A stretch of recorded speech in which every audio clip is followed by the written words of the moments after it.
Welcome to the Quick Start tutorial series for VisualCAM for SOLIDWORKS, brought to you by MecSoft. Today we'll be demonstrating the mill module.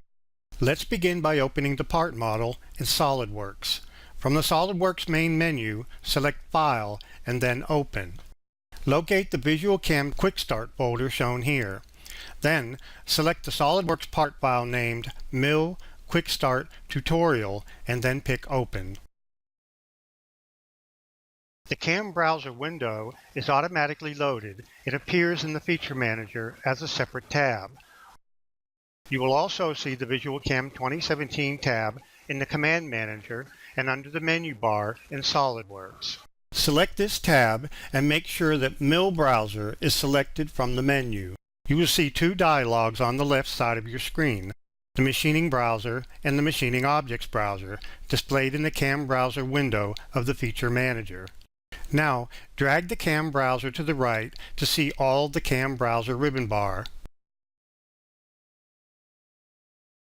We will perform the following basic steps in machining this model. First, we'll define the machine and the post-processor to use. Then, we'll define the setup, including stock geometry, material, and work 0. Then, we'll create and select a tool to use for machining. We'll create the machining operations, including the feeds and speeds, the clearance planes, and other cutting parameters.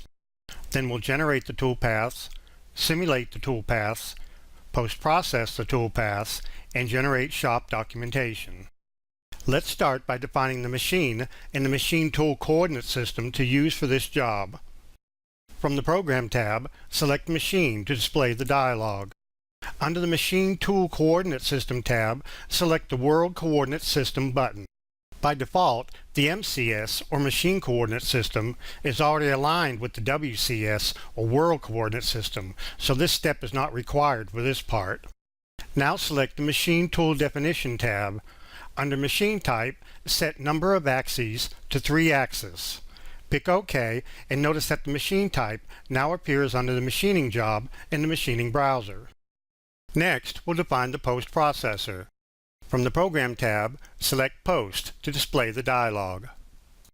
For the current post processor, select HOS from the list of available posts. Then set the Posted File extension to NC. Other file extensions are available depending on your machine requirements. Pick OK and notice that the post type now appears under the machining job in the Machining Browser. Now, let's define the machining setup. If there is no setup one listed under your machining job, the system automatically creates one when a work 0 or an operation is generated. However, by default, the MCS, or Machine Coordinate System, is already aligned with the WCS, World Coordinate System, so this step is not required for this part.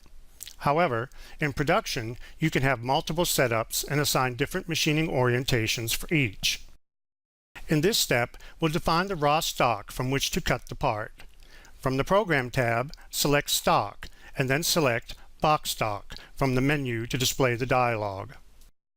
Under Dimensions, set the length L to 10.0, width W to 6.0, and height H to 0.125.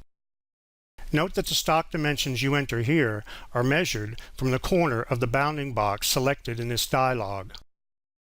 Pick OK and notice that the stock type now appears under the machining job in the Machining Browser. If the stock does not display on the screen, select the Stock Visibility icon located at the base of the Machining Browser. Once the stock model is created, you can move it in alignment with the part if needed. From the Program tab, select Align to display the dialog. For Z alignment, select Top, and for XY alignment, select Center, and then pick OK. The stock is now aligned to the center of the part in the XY and the top of the part in Z. Next, we'll set the material for the stock geometry.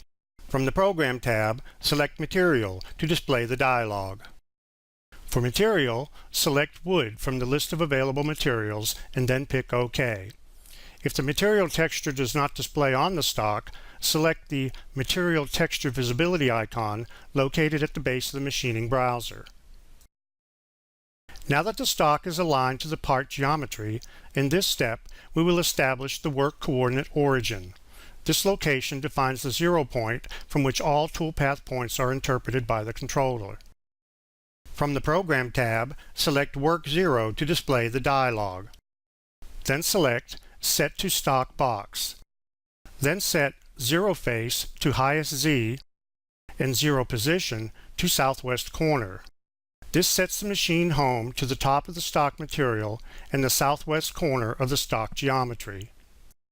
Pick Generate and notice that the MCS is translated and that the Work 0 now appears under Setup 1 in the machining browser. To machine the part, we will now create a 1/2 inch flat end mill. From the Tools tab in the Machining Objects browser, select Create Edit Tools to display the dialog. Select the Flat Mill tool icon.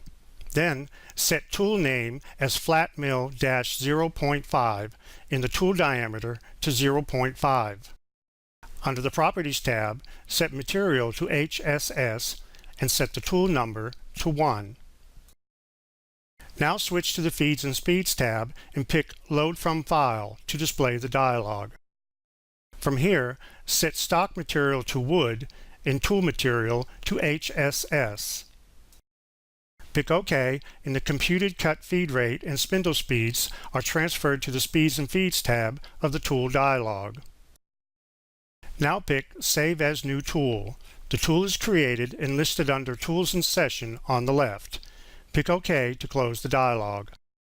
Notice that the new tool is also listed under the Tools tab of the Machining Objects browser. Now we're ready to create our first profiling operation. From the Program tab, select 2-axis and then Profiling from the menu of 2-axis operations. This will display the 2 1/2 axis profiling operation dialog. Under the Control Geometry tab, pick Select Curve Edge Regions. The dialog is minimized and the VisualCAM Selection Property Manager prompts you to select geometry for machining. We'll select the 3 inside hole features to machine. Select the larger center hole by clicking near its top surface edge. Repeat this step for the 2 smaller hole features and then click the checkmark icon to end the selection. The 2 1/2 axis profiling dialog comes back up, displaying the selected drive regions. They are also highlighted on the part. Notice that selecting a part region from the list highlights the corresponding surface edge on the part. Now we switch to the Tool tab of the dialog. Select Flat Mill 0.5 under Tools. The 0.5 inch flat end mill is now selected as the active tool. Note that the tool parameters of the currently active tool are always displayed in the status bar at the bottom of the Machining Objects browser. Now switch to the Feeds and Speeds tab. Select the Load from Tool button. VisualCAM will retrieve the feeds and speeds parameters that were set when the tool was defined and associate them with the current operation. Next, we'll switch to the Clearance Plane tab. Set the clearance plane definition to Automatic and the Cut Transfer method to Clearance Plane. In the automatic mode, VisualCAM will determine a safe Z height for locating the clearance plane. Setting the Cut Transfer method to Clearance Plane will force all transfer moves to be performed in this determined clearance plane. When this dialog is active, the clearance plane is shown on the graphic screen. Now we switch to the Cut Parameters tab to control the cutting. Set the stock to 0. This means that we will not be leaving any thickness on the part after machining. Under the Cut Start Side section, check the box next to Use Outside Inside for closed curves, and then select Inside. Alternatively, you could use the Determine Using 3D Model option. In this case, VisualCAM would use the 3D model to determine which side of the curve to place the cutter for the machining. Now, select the Cut Levels tab and set Location of Cut Geometry to At Top. Enter 0.125 for the total cut depth. The cut depth is always set as an absolute value. This automatically sets the rough depth and rough depth per cut to 0.125. Next, we select the Entry-Exit tab. Entry-Exit parameters control how the cutter will engage material as it begins cutting and how it leaves the material as it completes cutting. Set entry and exit motions to none. Now pick Generate. The 2 1/2 axis profile toolpath is generated and the operation is listed under Setup 1 in the machining browser. The toolpath is also displayed in the graphics screen. Note that the display of the toolpath in the graphics screen can be turned on and off by selecting the toolpath visibility icon located at the base of the machining browser. The new toolpath can now be simulated to display the in-process stock model. Switch to the Simulate tab at the top of the machining browser.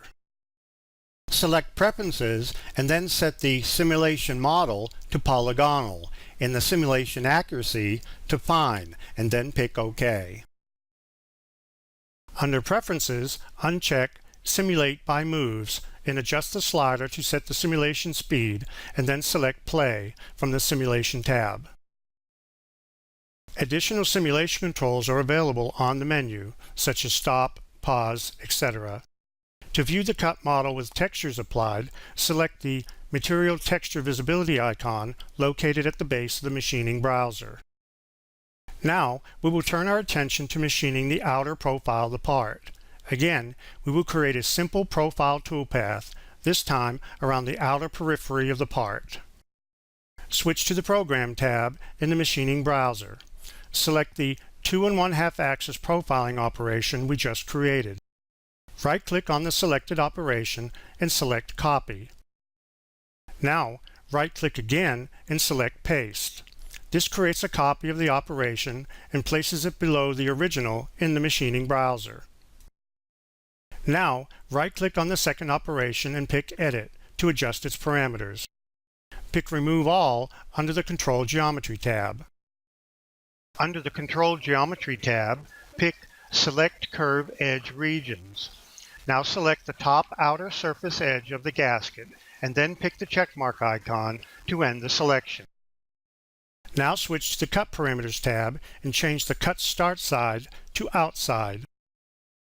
We'll accept all of the remaining parameters and then pick Generate. The new 2 1/2 axis profile toolpath is generated and displayed on the graphic screen. Now, we'll select the new 2 1/2 axis profiling operation, select the Simulate tab, and then pick Play. Now, with the toolpaths complete, we're ready to post-process to an output text file containing G-codes that can then be sent to the machine tool to actually machine the part. Select Setup 1 from the machining browser and right-click and select Post. This will post all operations created under the setup. By default, the part file name and the setup name are appended for the G-code file name. Also by default, the posted G-code file is saved to the folder where the part file is located. Now pick Post and the G-code file is displayed in Notepad where it can be viewed or edited manually. Now close Notepad. At any time, you can create an informational report of your machining operations. Switch to the Program tab in the machining browser. Select Setup 1. Right-click and select Information to display and print the report. This dialog provides an estimate of the machining time required for the operations in the setup. You can perform the same right-click sequence on the machining job to determine the estimated machining time for all setups. Now pick OK to close the information dialog. You can also create a setup sheet by generating a shop document. This is typically used to instruct machine operators on how to set up and machine the part on the CNC machine. Select Setup 1.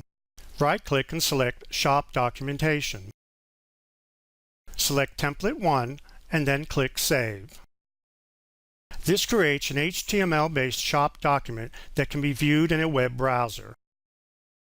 You can perform the same right-click sequence on the machining job to generate shop documentation for all setups. This completes the Quick Start tutorial of the VisualCAM for SOLIDWORKS MILL module. For further assistance, you can visit the online help supplied with the program or visit www.mecsoft.com for additional tutorials. Thank you.